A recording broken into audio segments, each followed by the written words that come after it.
Hello, I'm Dr. Leanna Zanette of the University of Western Ontario in London, Ontario, Canada. This is the traditional view we have of predator-prey interactions, predators killing prey. In this case, predators eating the eggs and nestlings of songbirds.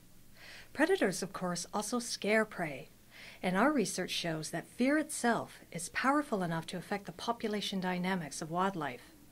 Specifically, we found that fear alone caused a 40% reduction in the number of offspring songbirds produce per year. We study the admittedly drab but spectacular sounding song sparrow on the glorious Gulf Islands in beautiful British Columbia, Canada. To isolate the effects of fear itself, we first had to eliminate direct predation, which we did by protecting every nest in the experiment against predators. We protected against raccoons and other mammals by surrounding every nest with electric fencing, and we covered every nest with seine netting, which allowed the sparrows to get to their nests, but prevented predatory birds like this crow from doing so.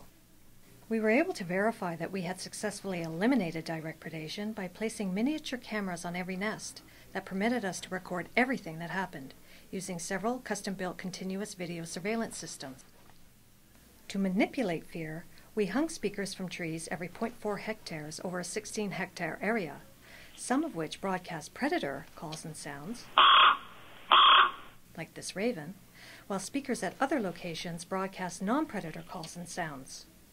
All of the speakers broadcast every few minutes, 24 hours a day, over the entire 130-day breeding season. Females exposed to predator playbacks throughout the season built their nests in denser, thornier vegetation, like this female who has nested in a rose bush to better protect herself. They were also more skittish, like this female who is flushed from the nest in the middle of the night, exposing her eggs to the cold and so reducing the likelihood that they will hatch. Predator playback females also spent less time incubating their eggs and fed their nestlings less often, which we were able to quantify using our camera systems, as you can see here. All of these effects on behavior translated into effects on the number of offspring produced because predator playback females laid fewer eggs. More of their eggs failed to hatch, as we can see here, where there are 2 unhatched eggs in the nest together with 2 nestlings.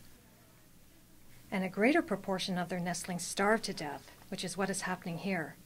The nestling on the left has already died, and the nestling in the foreground is slowly dying as well. The cumulative result being that predator playback females produced 40% fewer offspring over the season, meaning that 40% fewer young successfully fledged from the nest, as these young are doing here. Our experimental results corroborate recent correlative studies that suggest fear of wolves affects reproduction in elk. Fear of lynx affects reproduction in snowshoe hares, and even the fear of sharks affects their prey. Coming back to songbirds, our results suggest that introduced predators, like this feral cat, are causing population declines not just because they're killing birds, but because they are instilling fear and terror in them, in much the same way that rats instill fear and terror in most of us.